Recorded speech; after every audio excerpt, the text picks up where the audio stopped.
Ini adalah kisah nyata dari seorang pria asal Medan yang hidup pas-pasan.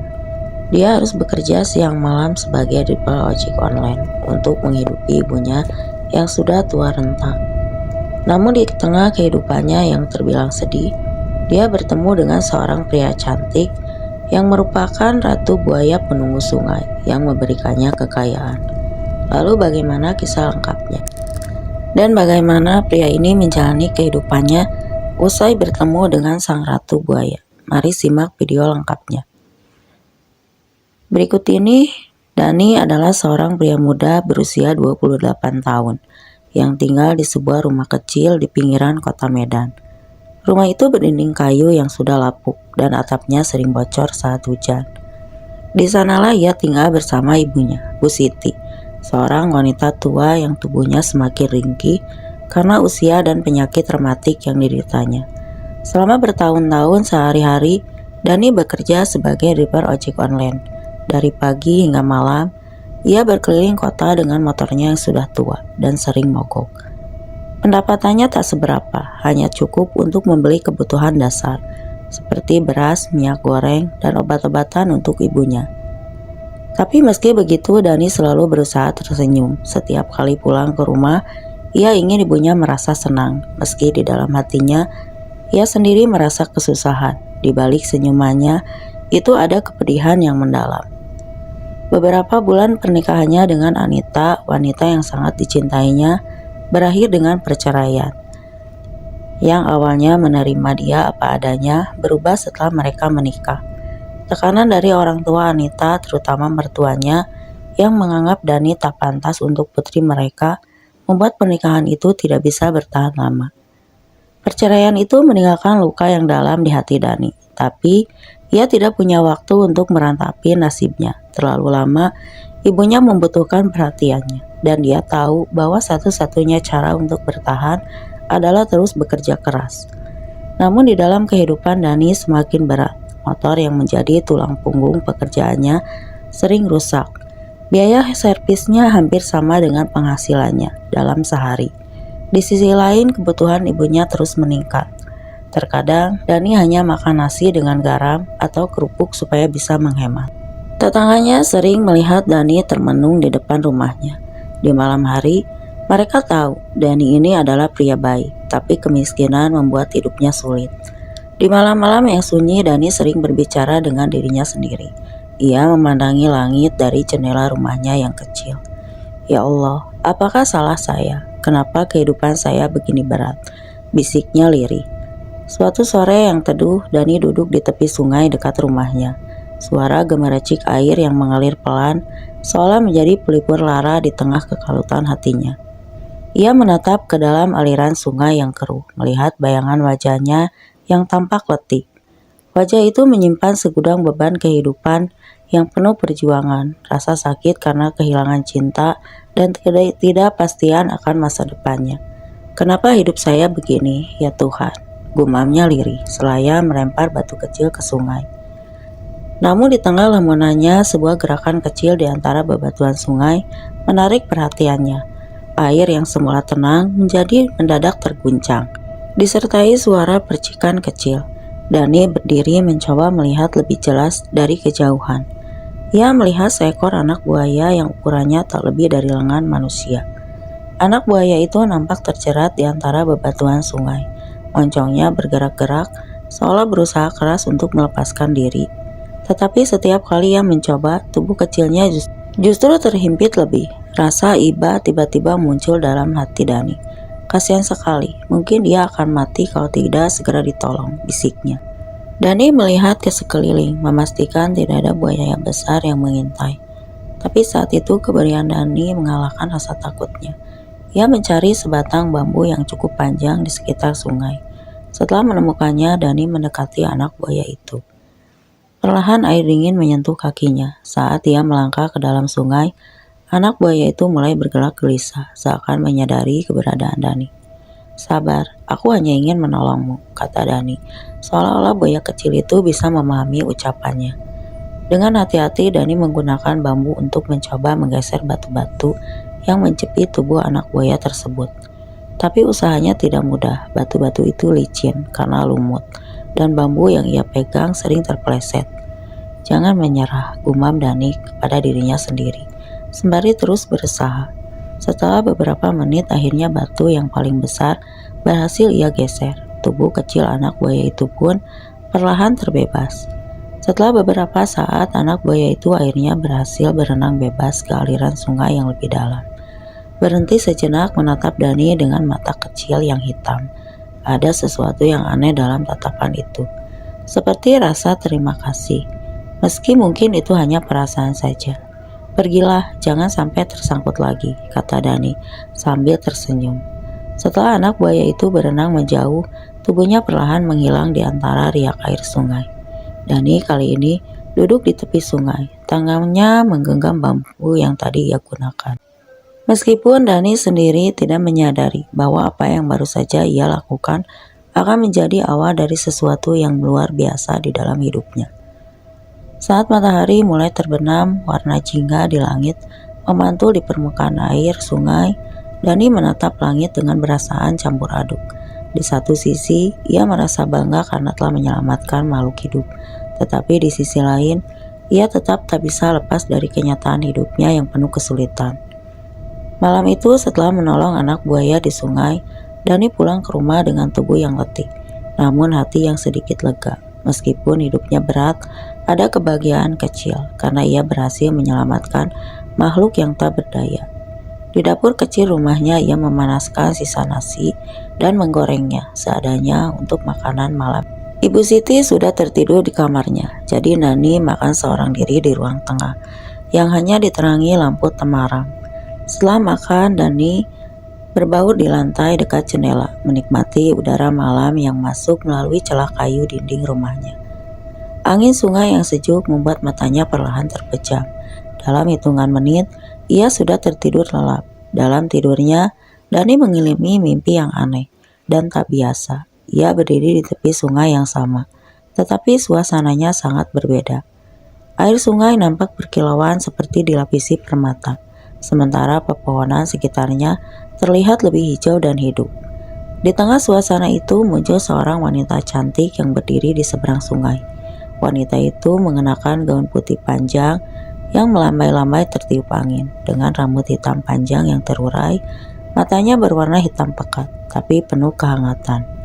Senyumannya lembut dan ada sesuatu dalam kehadirannya yang membuat Dani merasa terpesona sekaligus sedikit takut. "Terima kasih Dani," kata wanita itu. Suaranya lembut tapi bergema seperti aliran sungai. Dani mengernyit.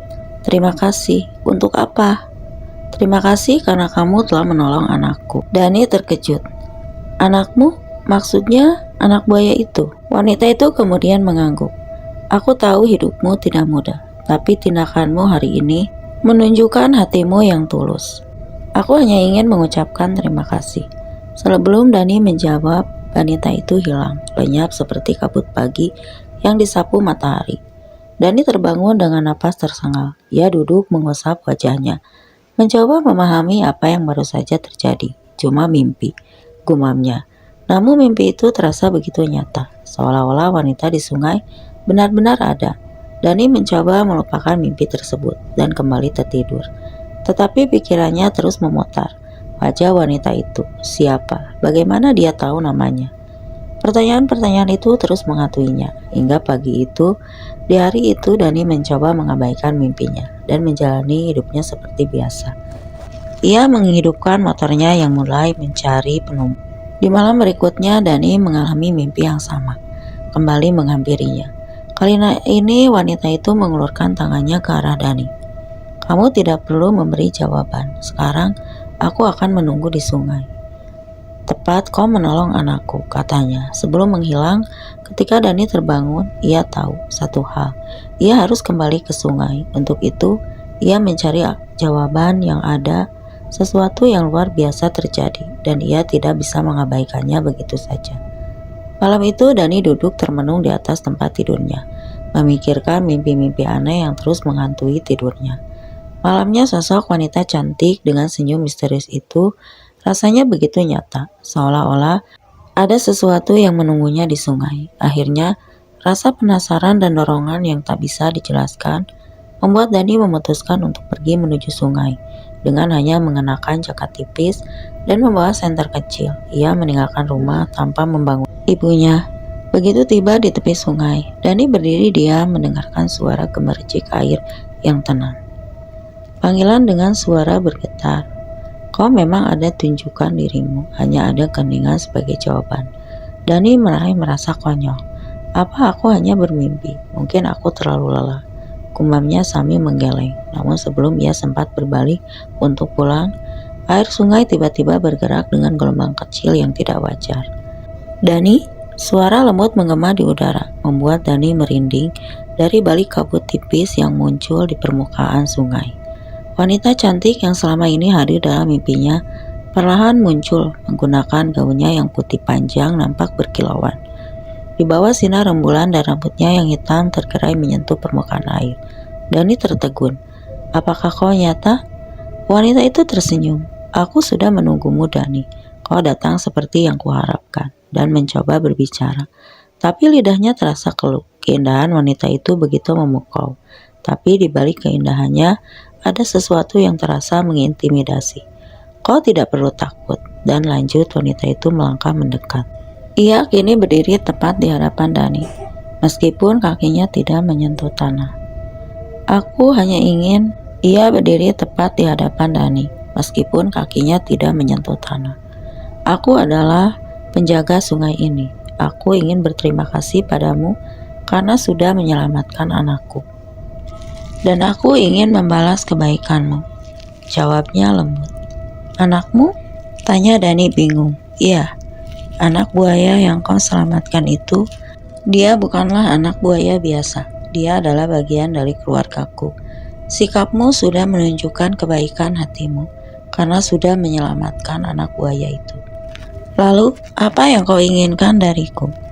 Wanita itu memiringkan wajahnya dan menatap sorot matanya yang penuh makna. Dia tersenyum lembut kepada Dani. Aku akan menawarkan sesuatu yang bisa mengubah hidupmu. Aku tahu hidupmu tidaklah mudah, dan aku bisa memberikanmu kehidupan yang lebih baik, jauh dari kemiskinan yang membelenggumu.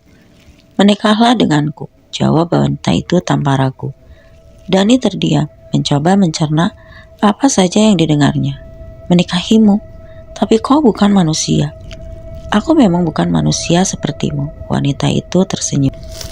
Tapi aku bisa menjadi pasanganmu yang setia, dan aku bisa memberikan apa yang kau butuhkan.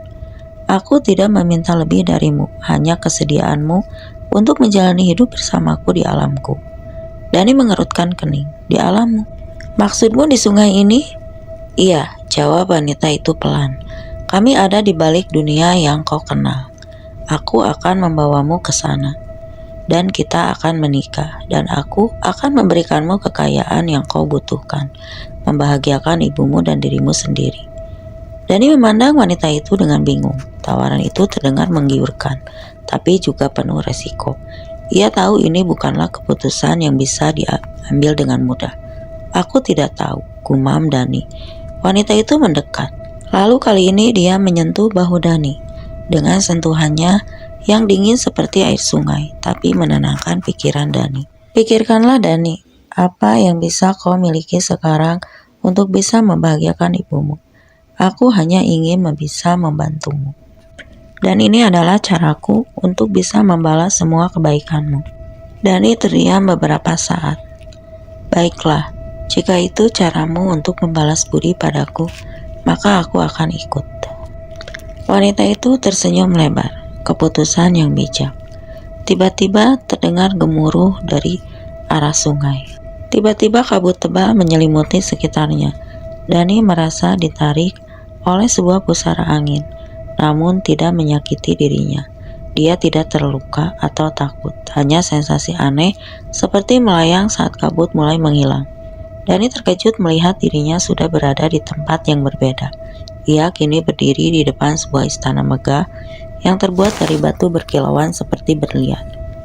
Di sekelilingnya ada air terjun yang mengalir, alami yang menenangkan. Selamat datang di istanaku, kata wanita itu melangkahkan kakinya. dan beberapa sosok lain yang muncul dari balik kabut mereka tampak seperti manusia, tetapi ada ciri-ciri buaya pada tubuh mereka, seperti kulit bersisik di beberapa bagian dan mata yang berkilauan tajam. Dani merasa kagum sekaligus cemas. Ia tidak tahu apa yang akan terjadi selanjutnya. Tapi satu hal yang pasti, hidupnya tidak akan pernah sama lagi. Dan Dani pun akhirnya menikah malam itu juga di Istana Buaya, dihadiri oleh para pengikut Ratu Buaya. Dani dan Ratu Buaya pun menghabiskan waktu malam itu layaknya hubungan suami istri di Istana Ratu Buaya. Karena Dani sudah menjadi suami dari Ratu Buaya tersebut, Dani dijanjikan akan mendapatkan kekayaan. Malam Jumat Kliwon pertama setelah pernikahan Dani dengan sang Ratu Buaya menjadi awal perubahan besar yang ada di dalam hidupnya. Seperti yang dijanjikan, Dani kembali ke sungai tepat waktu kali ia tidak lagi merasa takut, melainkan penuh harapan. Sang ratu dengan anggun dan balutan kain emas yang berkilauan menyambutnya di tepi sungai. Dengan lembut, ia menyerahkan sebuah sisik buaya yang berkilauan, seperti kristal. Disimpan selama 30 hari, katanya, dan kau akan melihat keajaibannya. Dani membawa sisik buaya itu pulang, menyimpannya di dalam kotak kecil yang ia sembunyikan di bawah tempat tidurnya. Hari demi hari berlalu, dan setiap kali ia membuka kotak, sisik itu terlihat berubah warnanya, semakin terang, hingga pada hari ke-30 sisik itu sepenuhnya berubah menjadi sebatang emas murni. Dani pun terkejut dan terharu. Ia menjual emas itu ke toko emas di kotanya dan mendapatkan uang dalam jumlah besar. Dengan uang itu Dani membangun rumah layak untuk ibunya dan mulai usaha kecil-kecilan sebagai kedok untuk harta yang secara gaib. Kehidupan Dani perlahan berubah. Setiap malam Jumat Kliwon, dia kembali ke sungai dan melayani sang ratu di istananya. Lalu kembali pulang di pagi harinya dengan membawa sisik buaya lain dari sang ratu. Kekayaannya semakin bertambah, namun ia menjaga rahasia ini rapat-rapat, tidak ingin menarik perhatian orang-orang yang mungkin iri atau curiga padanya. Dalam hatinya Dani merasa bahwa ini adalah keajaiban. Mungkin ini adalah balasan dari kebaikannya di masa lalu. Dani bertekad akan menggunakan uangnya dengan bijaksana. Tetangga-tetangga mulai memandang Dani dengan hormat. Orang-orang yang sebelumnya meremehkan Dani pun kini mulai ingin berteman dengannya. Namun Dani harus hati-hati. Dia harus bisa menjaga jarak dengan orang-orang itu. Dani sadar betul bahwa harta yang didapatkannya bukanlah dari dunia, melainkan dari dunia gaib. Dan tidak bisa semua orang bisa mendapatkannya. Dani pun masih sangat setia. Setiap malam Jumat, dia akan kembali datang ke sungai untuk menemui sang Ratu Buaya. Sang Ratu Buaya selalu menunggu dengan sisik yang baru yang lebih bercahaya dan berkilau. Kekayaan Dani dari hari ke hari semakin bertambah. Ia tetap sederhana agar tidak menimbulkan kecurigaannya. Seiring berjalannya waktu, Dani mulai merasa nyaman dengan harta yang didapatkannya. Dengan kata lain, dia merasa bisa mendapatkan apa yang dia mau, baik kekayaan dan status yang lebih tinggi. Ia pun mulai merasa bahwa dunia ini tidak lagi menuntutnya untuk berjuang keras seperti dulu. Sementara itu, perasaan sombong dan percaya diri yang berlebihan mulai menguasai dirinya. Dani merasa bahwa ia tidak lagi membutuhkan bantuan dari siapapun, bahkan dari sang Ratu Buaya. Ia mulai melupakan janji-janji yang pernah ia buat, seperti tidak datang ke sungai di malam Jumat Kliwon. Rasa percaya diri yang berlebihan membuat Dani kembali menghubungi mantan istrinya Anita dan meminta untuk rujuk. Ibu mertuanya yang dulu membencinya juga perlahan melunak setelah melihat perubahan Dani yang kini sudah kaya. Namun kebahagiaan yang baru ditemukan Dani tidaklah bertahan lama. Ia lupa bahwa kekayaan yang ia nikmati bukanlah hasil dari kerja kerasnya sendiri, melainkan berkah dari sang Ratu Buaya yang tidak bisa ia abaikan begitu saja. Dalam ketidaksadarannya, ia membiarkan kesombongan menguasai dirinya, dan itu membawa bencana yang tidak terduga. Pada malam Jumat Kliwon berikutnya, Dani kali ini melupakan janji untuk datang ke sungai. Ia merasa dirinya sudah berada di puncak kehidupannya dan tidak perlu lagi mengunjungi tempat itu. Malam itu Dani sedang duduk di rumah barunya bersama ibu dan mertuanya yang telah lama ia impikan. Tawar yang terdengar dari mereka seakan tidak ada yang bisa menghalangi kebahagiaan mereka. Namun di saat yang sama di sungai tempat Dani dulu menolong anak buaya sang ratu, buaya sedang menunggu dengan kesabaran yang semakin habis. Malam itu juga ketika Dani sedang terlelap tidur, sebuah suara gemuruh terdengar dari luar rumahnya. Suara itu semakin lama semakin terdengar di telinga. Akhirnya ada sesuatu yang sangat besar menyerbu ke dalam rumah Dani.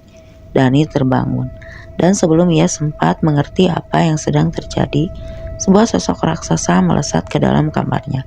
Sebuah buaya besar dengan kulit bersisi keemasan dan mata yang berkilau seperti api muncul di hadapannya. Dani terkejut tak mampu bergerak. Sosok buaya itu membuka mulutnya yang lebar, mengeluarkan suara gemuruh yang menggetarkan. "Kau melanggar janji, Dani." Suara itu menggema di dalam hati dan telinga Dani. "Kau lupa dengan apa yang telah kuberikan padamu. Kini saatnya kau membayar semua kelalaianmu." Tiba-tiba buaya itu menerkam kaki kiri Dani dengan kuat. Rasa sakit yang luar biasa menyebar ke seluruh tubuh Dani. Ia mencoba melawan, namun tubuhnya tidak bisa digerakkan karena cengkeraman dari makhluk itu. Dia mencoba bertahan dengan sisa kekuatan yang ada, dengan rasa sakit yang terus menghimpit. Ia berusaha untuk bangkit meskipun kakinya terasa lumpuh dan tidak bisa digerakkan dengan sempurna. Ia memanggil ibunya dengan suara lemah, berharap ada pertolongan. Ibunya segera datang dan melihat kondisi Dani yang tergeletak lemah di lantai. Tanpa banyak bicara, ibu Dani dan istrinya segera membawa Dani ke rumah sakit, berharap ada cara untuk mengobati kakinya yang terluka parah akibat cengkeraman buaya. Dani mulai pengobatan yang panjang dan mahal di rumah sakit.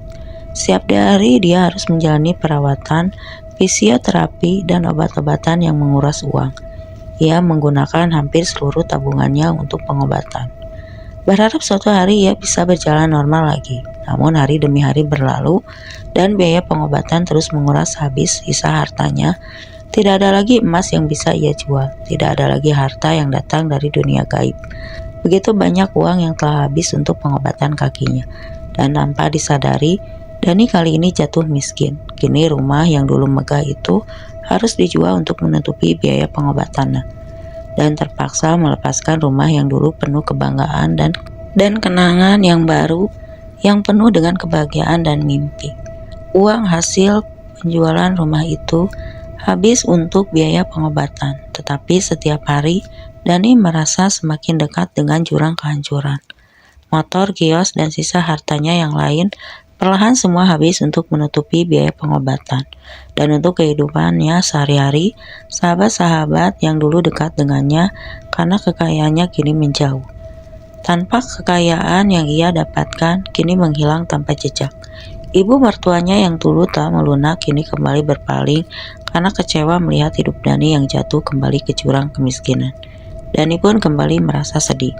Ia merindukan kehidupan lamanya yang penuh dengan kekayaan dan kemewahan. Ia menatap langit bertanya-tanya, apakah ada jalan keluar dari penderitaan ini? Di dalam kesepian yang semakin menyelimuti, Dani merasa bahwa segala yang ia miliki telah nyenyap begitu saja. Setelah mengalami kelumpuhan akibat diserang oleh ratu buaya, kini Dani tidak lagi memiliki harta. Harta-harta yang pernah ia miliki habis tak tersisa guna mengobati kakinya yang sampai sekarang hanya tinggal bersama ibunya yang sudah tua. Dan kali ini dia ditinggal pergi istrinya. Untuk yang kedua kalinya, kini dia harus menempati rumah lamanya yang sudah reot. Dengan kondisi tersebut, kakinya tersebut dia sulit berjalan dan tidak memiliki pekerjaan.